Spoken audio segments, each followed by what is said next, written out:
Welcome to Unleashed, the podcast where we redefine leadership by focusing on what truly matters, the people driving change. Change leadership is about guiding people through transformation in a way that inspires them to embrace change because they believe in it. Whether you're a leader looking to foster a culture of growth or someone eager to break through barriers in life and business, this podcast is for you. Now our host, Wendi. Welcome to the Unleashed podcast. I am your host, Wendi. Today, our guest is Todd Holzman. Todd has spent decades transforming leaders, organizations, and the way we communicate, working with top executives at IBM, Honeywell, and McKinsey's Change Center. As the founder of Holzman Leadership, this groundbreaking real work process has helped Fortune 500 and Global 2000 companies get to Candor. Sounds so easy. Let's just get to Candor, won't you? Yeah.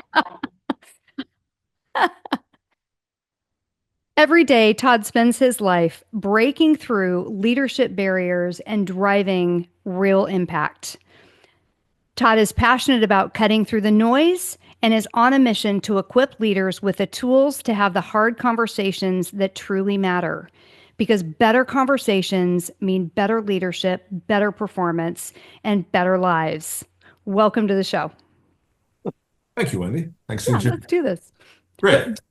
Before we even press record, Todd and I were, talking about how to really make this real and make this applicable. And so I am just really looking forward, Todd, to hearing your insights in a real world format where our leaders who are listening can just take this back and do something immediately today with it to become a better leader. So appreciate your authenticity already. You're welcome. Thank you. Thank you for having me. Super fun. All right. So Todd, you have quite the resume, and this is just, we've just put in the highlights of your resume. So instead of me trying to walk through your professional journey, would you just share some of the highlights that first come to mind if you were to outline your professional journey? First come to mind? It's like a Speaking Rorschach of Candor. So I probably shouldn't say this out loud, but what the heck? It's one I got fired from one of my jobs. And I technically got fired for insubordination. So I was working for a large, Fortune 500 company. And the quote from like the number 2 HR person was, Todd needs to learn that he has a boss. And I got off a call with my colleagues today. So we have 4 different practice leaders as part of Holzman Leadership Group because we're like global leadership development consultancy. We've got a UK EMEA practice lead. We've got a US one. We have a healthcare practice lead, and we have a CEM practice lead, construction, engineering, and manufacturing. And I told this story to them today, and somebody said, the US person said, oh, shocker. So that's just part of the truth, to be honest. I think because it kind of cast me as like, this renegade figure, who's doing what he thinks is right. And maybe there's some truth to that. I had a very particular way that I wanted to do leadership development inside of this company. I was responsible for the development of, like, say, the top few hundred leaders in the company, or a segment of it. I had like a population I was responsible for. And, I had 2 master's degrees. I taught leadership. I got to teach the Premier Leadership course. I was part of the teaching staff for the Premier Leadership course at Harvard.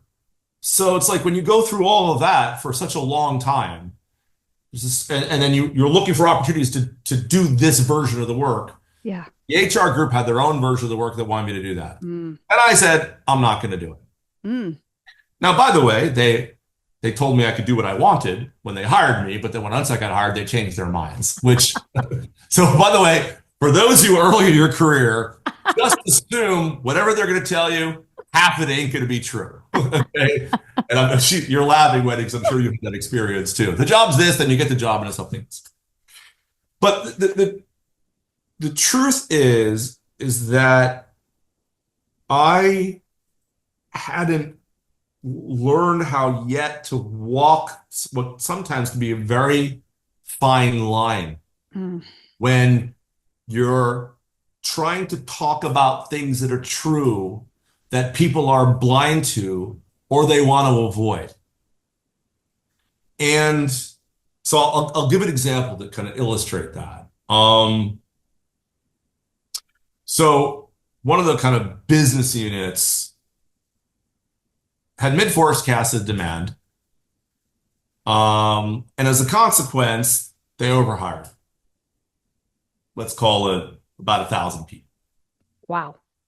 At the same time, there was a lot of internal conflict between members of a particular leadership team. So instead of giving a piece of business that they couldn't perform to their colleague who could perform it, they gave it away to a competitor.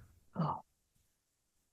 So then now at this point, I developed a lot of trust with this team. So I know all the dirt. And then I'm part of the leadership team meeting. Again, I'm a kind of a consultant / coach. And they announce, because of our underperformance, we're laying off 1,000 people. Well, I'm sorry, they're talking about this as an extended leadership team. They're not announcing it to the organization. And everybody's like, yeah, that seems like the right thing to do. They're talking about plans to implement it. But I'm sitting there feeling, Wendi, outraged. Yeah. Because nobody's taking any ownership for what's actually happened. Nobody's discussing the real issue. I'll say, and the reason I'm outraged is because it feels like these 1,000 people, the way they had framed it, are being scapegoated and blamed for underperformance. When what really has happened is you misforecasted the demand. That's right. And you weren't able to seize the demand. Instead, you gave it away to your competitors. So I'm really pissed off. So here's what I actually said. Listen, I don't blame you guys for needing to kind of lay off this 1,000 people because this is the place where you're at. But I find it deeply disturbing that nobody's talking about how you even got here, which was because you over-forecasted demand and because you gave business away to your competitors because there's so much dysfunction within this team that you didn't want to give it away to your colleague. So what do you guys think? Wow. Well, so the comment was, but there's a lesson in here. And I'll tell you, the lesson is not to speak. Lesson is not to speak up. Okay, I'll come back to that in a moment. And I'll say when any of this has to do with leadership also. So the top guy said, well, why don't we take that offline and come back to that, which sometimes is code for you're screwed. Right. And then his number 2 guy, he says, hey, can I talk to you outside? Now I hope I am still 6'3", and I was probably about, I don't know, 200 pounds then. This guy, taller and bigger. And he takes me out the hallway, and this place I was working for, I mean, it's an amazing company, very capable people, very capable leaders, and generally pretty nice and polite. He started screaming at me, who the F do you think you are? There's spit flying in my direction. His face is red. And I remember thinking to myself, is he going to take a swing? Now, this is, and I'm thinking, well, I have a whole martial arts background. Do I take him out first? So this is where the whole mind is going. And this is all happening in the hall outside. This is all happening in the hallway, kind of a little down from the door of the conference room. So I don't think, and those conference rooms were pretty silent. So I don't think anybody was hearing it. And so I left the meeting and I was driving home. And then it really hit me hard, and I had to pull over the side of the road, and I started sobbing because you could really feel the weight of the organization, boom, just hitting you incredibly hard. Yeah. I wasn't fired, by the way, then. It was, I had 2 incidents like that even though for all these other clients I'm doing great work, it made me vulnerable to expulsion, given that I was already pushing the envelope with doing work the way I want to do it versus the way I want to do it. But I can almost guarantee you, Wendi, that had still leaned into the real issue in that meeting, but handled it a little bit differently, I could have kept myself alive and the issue alive together. Had I said to them something like, hey, listen, I don't blame you for having to do this because you're kind of at where you're at right now, and there's kind of no other recourse. But you guys have privately discussed with me some of the root causes of why we got here. And I don't think now is the time to discuss it. Mm-hmm. But we did explore how we could potentially grow our business and some of the things we need to address internally that would enable us to do that. Would it make sense for us to schedule some time, maybe in a couple weeks to do that? And I guaranteed, had I not put them so aggressively on the spot with my moral outrage, they would have said yes. So it wasn't like engage or not engage, right? Now, most people in that situation, first of all, wouldn't do what I did. Most people would probably avoid it entirely. Absolutely. So finding that sweet spot between avoidance and, call it in this case, I don't know, aggression, where you could be productively assertive and you could keep yourself and the issue alive simultaneously is the name of the game. So not only did I let myself down, I let down the cause I was fighting for. And I think this is essentially what leadership actually is how can you, leadership is not about having power and position. Right. Because not everybody with power and position is a leader, and many people without power and position lead. Leadership is something that one does. But the question is, what is that one thing that someone does? And based upon the influences of these amazing professors and consultants, specifically Ron Heifetz from the Kennedy School and Dean Williams from the Kennedy School, we think about leadership as the act of mobilizing people within and beyond your authority to confront and deal with the real problems and opportunities to make things better, and then supporting and collaborating with people to make it so. And so I was trying to exercise leadership to get a group of people to face things they were blind to or would prefer to avoid. Right. And so that's what I've dedicated my life to. And I haven't always been personally good at it, because the ethos that my colleagues and I share at Holzman Leadership is that every human being is capable of being a force for good in the world. And the way to do good, or one of the primary ways to do good, is by engaging other people, whether they work for you or they're your colleagues or they're your bosses or they're your customers, in facing the truth of things. Yeah. And so that's a very long-winded answer to your short question. What are the career highlights? But that's what I love about leadership. Halfway through, I'm like, wait, you do know that I asked highlight. And then, I got there because, you look at that. And I mean, I have 1,000 things going through my head right now, Todd, because I'm thinking of so many people that I've been worked with, who I look at that scale of avoidance and aggression. And I've experienced a lot of people on the avoidance side. I've experienced a lot of people on the aggression side. That in the middle, is that where you would call candor? That's one thing you could call it for sure. Well, whatever we'd call that middle, I don't know that I've really experienced a whole lot of people in the middle who are able to manage. They have this burning in their belly for truth, and they have the courage to say it. So they're on this side. Right. Like, and they get rubbing people the wrong way. Yeah. Right? So is that something that can be learned, to find that middle, or is that just kind of who you are? It sounds like you found a way to be in the middle that you could look back and say, I could have done that better. How do you find that middle ground, and can it be developed? First of all, you find the middle ground by deciding it's something that can be understood and learned.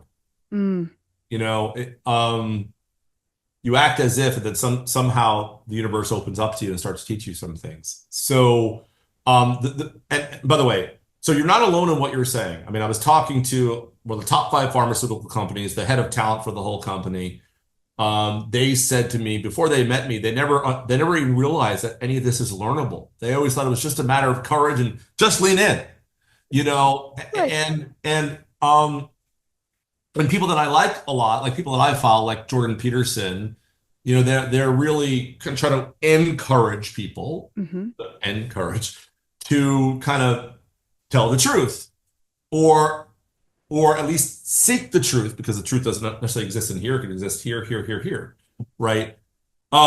So yeah, that's been my life's mission, to figure out whether it's a learnable skill. And the answer is it absolutely is. So we have studied now over the last 30 years, my colleagues and I have studied probably about 50,000 examples where of leadership failure. About leadership in the way I talk about it. So like, not some like big leadership failure, the CEO or the company goes down the tubes or something. That's not what I mean. Like failures to exercise leadership, failures to mobilize people to confront and deal with real issues and opportunities to make things better. So you can imagine that it could be small things like, I'm a manager of somebody on my team. I see there's an opportunity for them to perform better. I have the conversation with them. It doesn't result in them actually performing better, right? Despite my best efforts. Or I'm trying to influence a colleague that reports into a different vertical inside my company. That doesn't work well. I try to pitch an idea to my manager about how we can advance things, whatever it is, or interaction with a client where you're trying to mobilize them to face some important reality. So we've looked at 50,000 of those. And we appropriated from this amazing guy, he's deceased now. One of the kind of the pinnacles of the fields of leadership and organizational psychology, a guy named Chris Ardress. He taught at 4 different schools at Harvard. He wrote, I don't know, like 140 articles, 30 books, and received 14 honorary doctorates for his massive contributions to multiple fields. And he created this like really cool tool where people can describe to you how they behaved in a particular situation where they were trying to exercise leadership, and they can't fool the tool. So you actually get access to what their default behavior is in real life through the completion of this tool. Oh, fascinating. It's cool because like, how do you know how people actually behave? Well, you can't ask them because they've got blind spots, or they'll lie to you, or memory is fallible. Right. And you can't exactly just rock up and watch leaders interacting with their teams, customers, fellow leaders, all of that, as entertaining and that would be. I'd love to mic people up or follow them around a video camera. So Chris devised the tool so you don't have to do that. Now, why am I telling you that? Because we have 50,000 versions of those, right? Across cultures, companies, countries, etc. And in every single instance, there is something that they're doing or not doing, which is preventing them from getting people to take the issues they're raising more seriously and to do something about them. And they're unaware of it. This is not always, not 100%, but almost always. They're unaware of it. And so when we've been working with these people, trying to figure out, so what should they do instead, right? Exactly. And then you start to figure out what they should do instead, and then they start experimenting with it, and then you start getting feedback on what's working, what's not, and then you finally start to land on, wow, there seems to be a pattern in these success cases. And so now we have a very clear, I won't say perfectly comprehensive yet, clear view on if you're going to talk about something that really matters to anyone in any direction, regardless of your role, your place in the hierarchy or society, there are certain things you got to avoid, and there are certain things you got to do. And it's been very, very cool to spend 30 years isolating that. But then the trick was, how do we actually get people to do it? Because just because they know what to do doesn't mean they're going to be able to actually do it. That's right. And so we had to develop a whole methodology to help people fundamentally rewire their way of behaving as leaders under real life pressure, that's the other thing that we did. So is that what you spend your life doing now, is to teach people that methodology? Because I just look back at our last example where, you have avoidance and you have aggression, and, we want to be somewhere in the middle to get the best outcome. I work with companies all the time that they go, okay, for those of you who are on avoidance, you need to be courageous. For those of you who are aggressive, you need to have self-control. And I just don't think those are good answers. Like, Well, they may be, I think first of all, I agree with you. They may be valid answers, but they may not be valuable answers. Right, because there's so many other things like culture. Well, I'm not going to be brave in a culture where, your experience is much like mine. You say something and you speak up and you stop avoiding, and it's like, no, no, no, shh, be quiet. So culture plays such a big part in that. But again, it's a matter of, it's not like I disagree with you, okay? But you've got to find a way, regardless of the culture. Right? Because this way of thinking about leadership, the way we think about it, it's everybody's right and responsibility. It's like there is a moral obligation, right? I think. Now, and absent of title. Nobody's with or without title. Nobody here has to agree with me, but this is what I feel. There's a voice inside of your head. Yeah. You're seeing something or feeling something for a reason. Now, it could be you're more upset about something than you ought to be, and that's some personal work you got to do. So I'm not excluding that possibility. But a lot of times we hear this voice, sometimes a very small voice inside of our heads. And it's like, and if you don't tell the truth about that, it's like, it's being given to you for a reason. I remember reading this saying about, what is it? Many people were given the Ninth Symphony, but only one person was able to hear it. The deaf composer, Beethoven, right? Which is recognized as one of the most glorious pieces of music that's ever been created. Yeah. So I don't know where it comes from. For those of you who are religious, God. For those of you who are more spiritual, the universe. Maybe it's some version of yourself in the multiverse. I don't know. But we all have this experience of we feel moved to address something for some reason. That's going to be unique to you. And there's a reason why you, given your background and your history, who you are and how you're designed, that you're feeling this more and you're seeing this more acutely than others. So to me, it's just a matter of not whether, but how, regardless of the culture. Now, there may be some instances, I don't care how good you are at this, it's way too dangerous. And I'm not interested in people seeking the truth and speaking the truth and not living to talk about it. But much more is within our power to influence than we realize. This is where, at my ripe old age now, I'm still strangely optimistic. So maybe some, because you asked for real world examples here. So I'll give an example from like a large, well-known bank that we've been developing leaders at for, I don't know, about 7-8 years now. Okay. So you got this, he brings in this leadership example to this program. And the example, and he's responsible for like these big sites that manage all the merchant credit card transactions and for the whole country. Okay.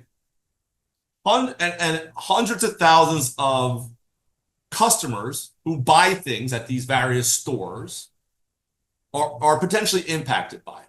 Now they're going to move this site from this location to this location. The risk is there could be huge disruption in the processing of the credit card transactions for their merchants who are their customers, and therefore their customers in this country. And if you don't orchestrate the site move well enough, that's going to happen. It's going to be in the newspapers. Your stock's going to take a hit, and heads are going to roll.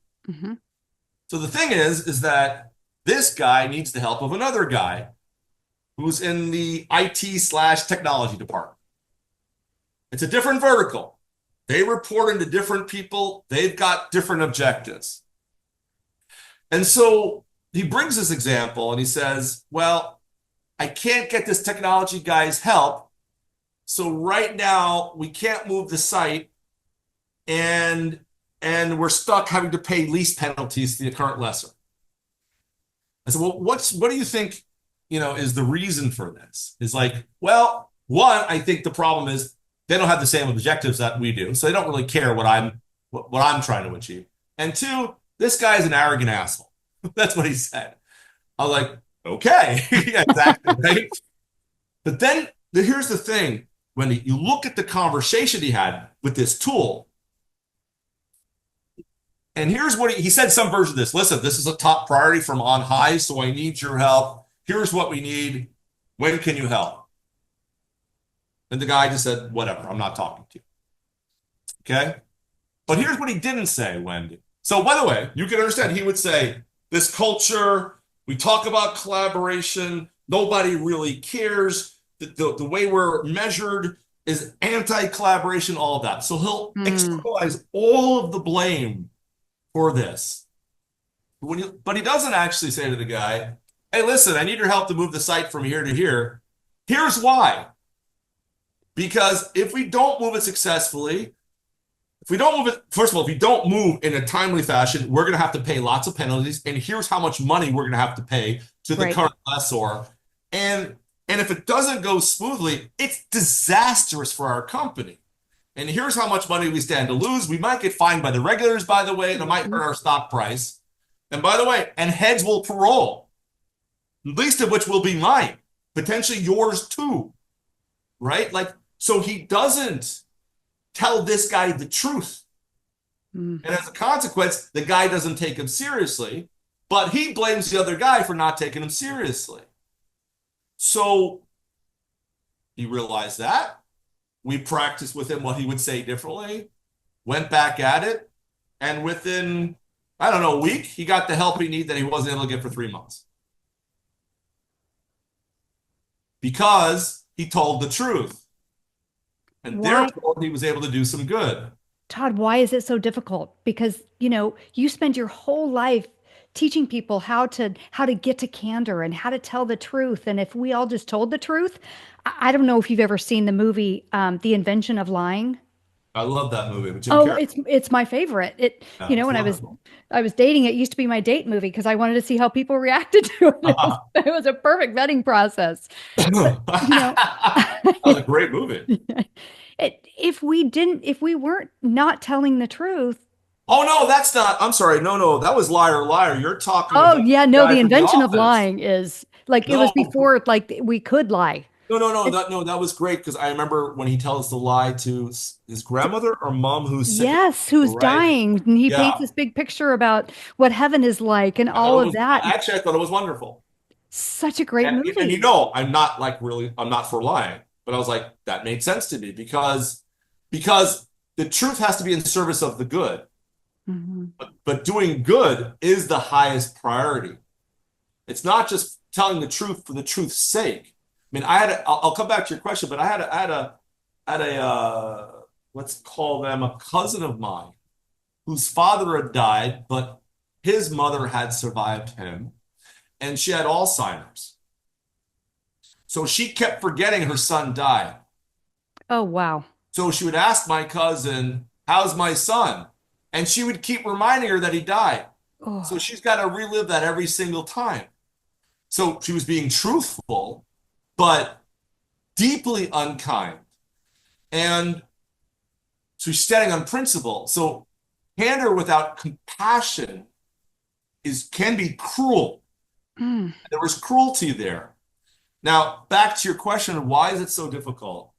So there's a research-based answer to this. Again, back to Chris Argyris's research. Okay, this guy I was telling you about invented this cool tool, this like amazing Harvard professor with like 14 honorary doctorates. Okay, who most of the field unfortunately has forgotten about. But it's like if you're a physicist forgetting about Einstein. But anytime you work in the social sciences, it's highly politicized. right? So he discovered that whenever we're talking about something that matters, an overprotective program gets activated that blocks us from telling and pursuing the truth and making doing good a priority in our exchanges with each other. Mm. Something that's built in. And you already intuitively understand it because some of the things that you said earlier. So there are kind of certain dimensions of it. One, we try to, I'll say, comfort, control, competition, and condemnation. So comfort, we try to keep ourselves and other people too comfortable. Mm-hmm. Control, we try to unilaterally define what's true and what to do about it without collaborating with people on that. Mm. Compete, we see these conversations as things we need to win and not lose. And of course, when people don't think, feel, and act the way we do, we condemn them. And then, of course, we pretend like we're doing none of these things. So the whole thing is covered up. Right. Chris called this Model 1. I have renamed it the Overprotective Program. And in every one of these 50,000 examples that I'm telling you about, we saw that the Overprotective Program was blocking people from behaving more effectively and living up to their higher values. So people espouse courage, like you said. They espouse curiosity and collaboration. But the moment the conversation matters, they feel there's something at risk. There's a potential for conflict. Maybe they're confused, and that creates the concern that maybe I'm going to be embarrassed, I'm going to look stupid. This overprotective program kicks in. So that's one reason. Often we kind of know what to do, but when we're under pressure, this overprotective program blocks us from doing it. That's one part of the problem. And most of the world is unaware that this thing even exists. And is that physiological, the overprotective program? I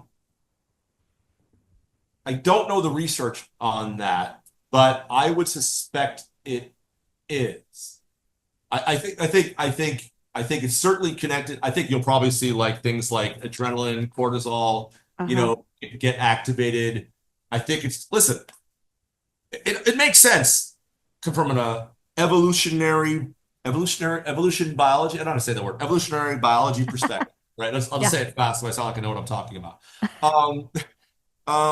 That we would be overprotective, that would be in our genes, because it's better to be overprotective than underprotective. You want to make sure you survive and your genes get to the next generation. Absolutely. I'm saying it's like you're walking down the savannah, you hear a rustle in the bush. Was that a panther? Probably not. Then we're not here to talk about how overprotective we are. That's right. But an overprotectiveness is maybe good for survival and maybe good for social smoothing, but it really hampers our ability to work with each other to address complex problems, and to innovate and to change and to learn our way out of our current suboptimal realities. So one of it is this overprotective program. The other thing, by the way, Chris studied 15,000. We studied another 50,000 people. So in every single instance of where there's this leadership failure or the conversation didn't produce the results that we wanted, regardless of company culture and country, overprotective program is there. The other reason is nobody spent the time in trying to figure out what good looks like. So we can't even point to, it's great to say, be courageous, but what do you actually do in the moment that would look like competent courage? So you can actually say what you think and stay alive to talk about.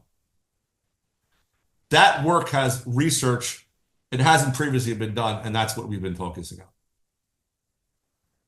Wow, so much here, Todd. So what do you do when you go into companies and you're helping them get to candor? Because you've got these dynamics that probably have been going on forever. And so getting them to move past that overprotective program, and then also, we tell them to do things differently. They've never seen what right looks like. So where do you start? How do you this within people and organizations? Yeah, I mean, it's pretty straightforward for us. I mean, we have something that we've coined the real work methodology. It's It's like 4 easy steps in the way we develop people.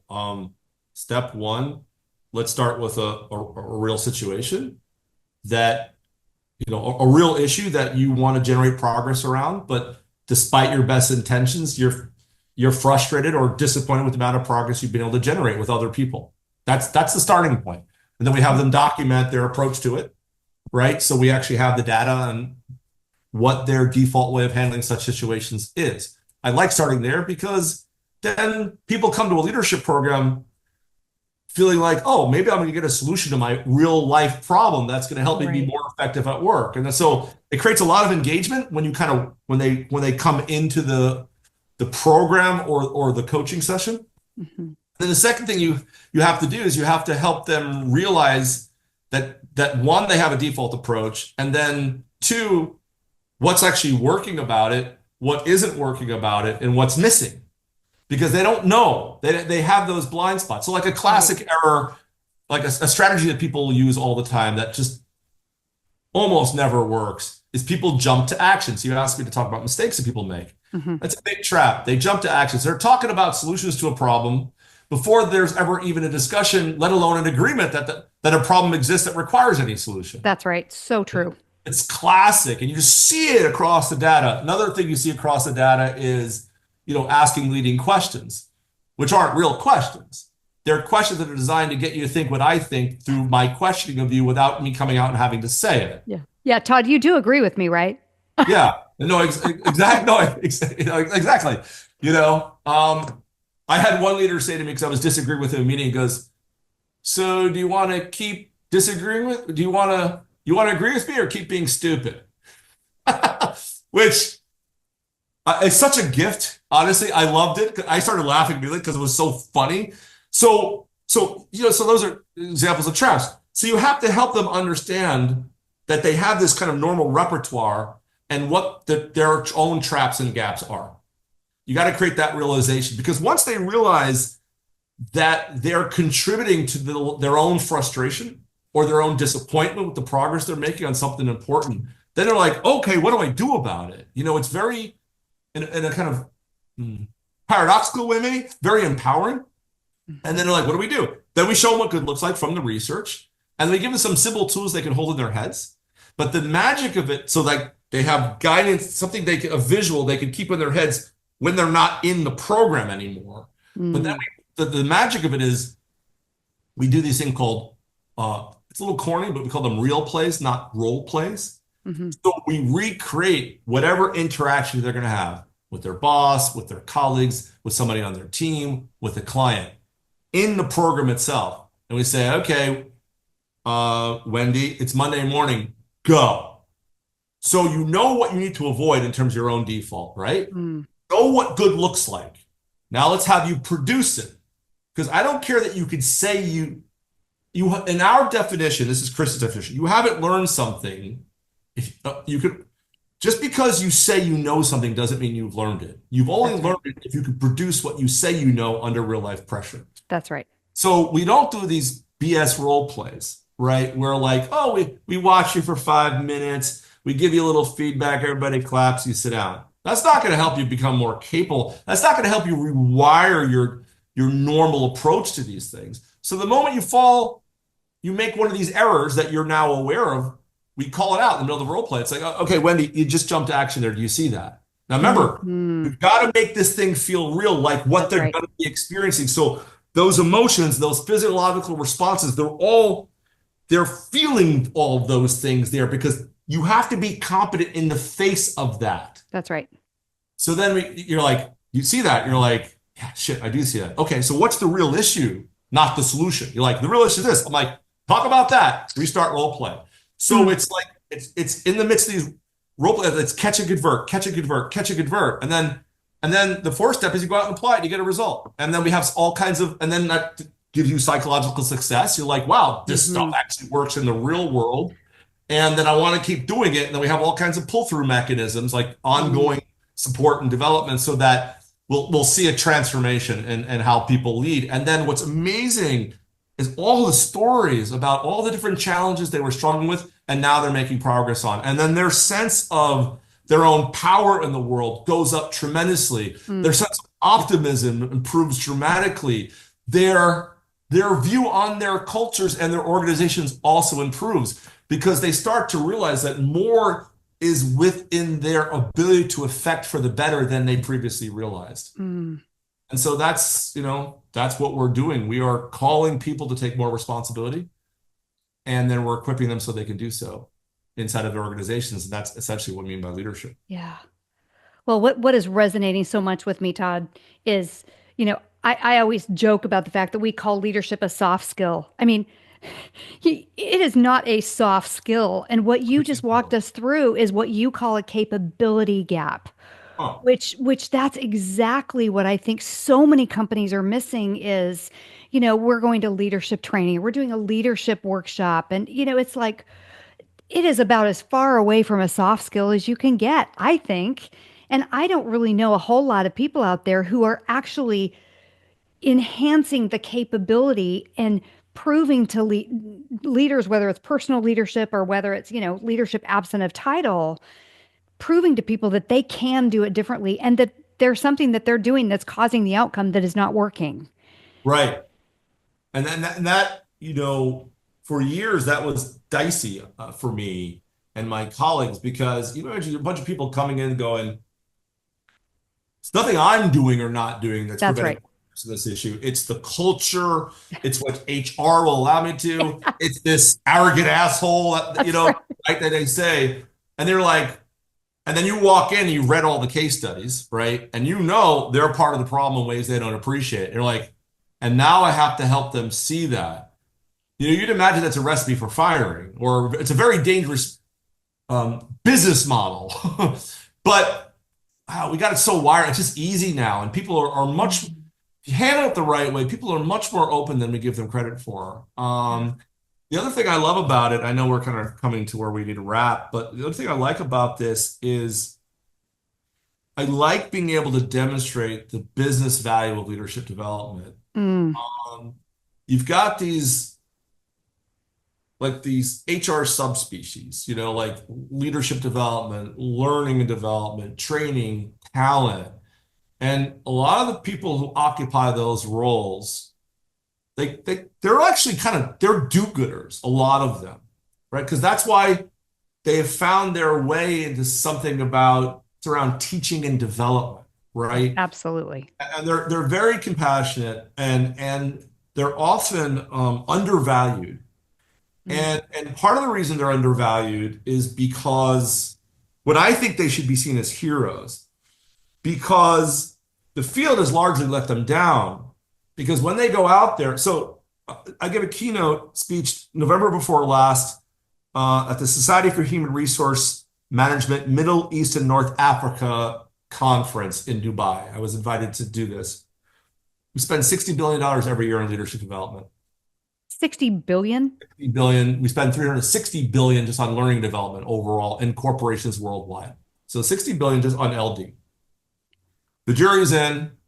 Leaders aren't becoming more capable leaders as a result of those investments and is having very little to unmeasurable impact on the business. So then they've got to buy this stuff, right? Because they're given budgets, but then it doesn't deliver any real change. So what I like about this is that not only are we, as you said, building capabilities, but there are all these stories that end up being generated about like important business problems that have business implications Yeah. that end up progressing. So like this head of talent now can tell that story about the site move. Like, look what leadership development did. Right. It prevented something that could have been really damaging to our reputation and stock price from happening. And that's like a very rare thing to be able to demonstrate from somebody who's, in an HR function, let alone a leadership development, learning, talent, or training function. Yeah. And so that's partly why I'm so passionate about it, because I don't believe their work is valued as much as it ought to be. Yeah. Well, and that may dovetail into, as I start to, go into some of the closing questions, one of the things that I wanted to know is what does legacy look like for you? So what do you hope that people will say about you and the work that you've done?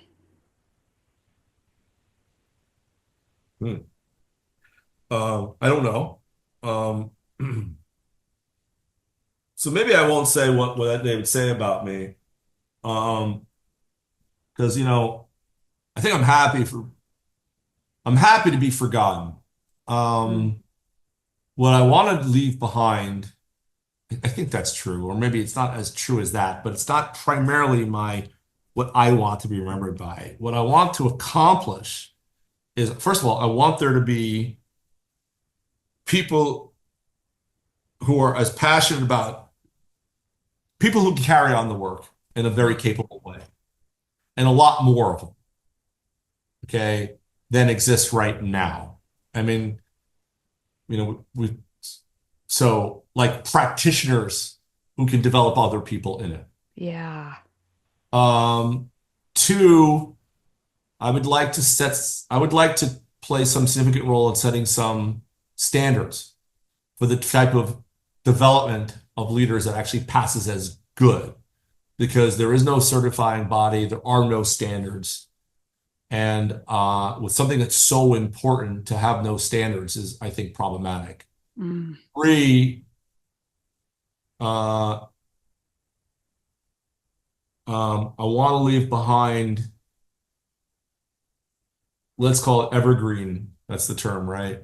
Resources that people can turn to in their time of need that will help them both lead more effectively around a particular issue, Hmm. but also that will increase their ability to lead more effectively around all kinds of issues. Hmm. So I'm developing, so I'm writing a book on this, something that will be a kind of leadership, a user's guide, Mm. that hopefully will be not only informative, but actually interesting and entertaining. Yes. Because most instructional books are quite boring, I think. Secondly, an AI product.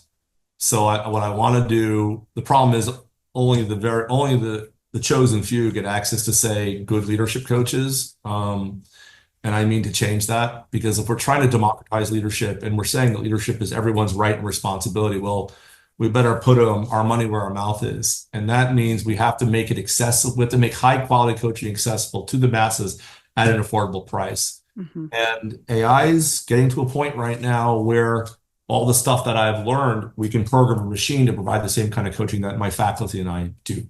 Mm. I'm tentatively calling her Scarlett, in kind of a shout out to Scarlett Johansson, because I think, didn't she sue one of the AI companies for using her name?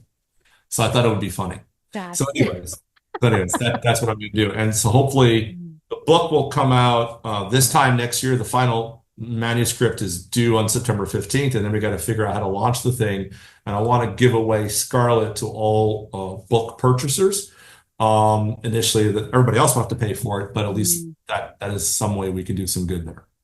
How exciting. And what an Yeah. incredible legacy. I can't wait to read your book, and I can't wait to continue to see the work that you do, because Todd, it is just, I mean, my mind's going in a thousand directions, and I'm sure our listeners are just, there's so much that is possible in not just, hey, lead better, rather giving leaders the opportunity to experience what better is and what that looks like for their own selves in any given situation. So keep doing the work that you're doing.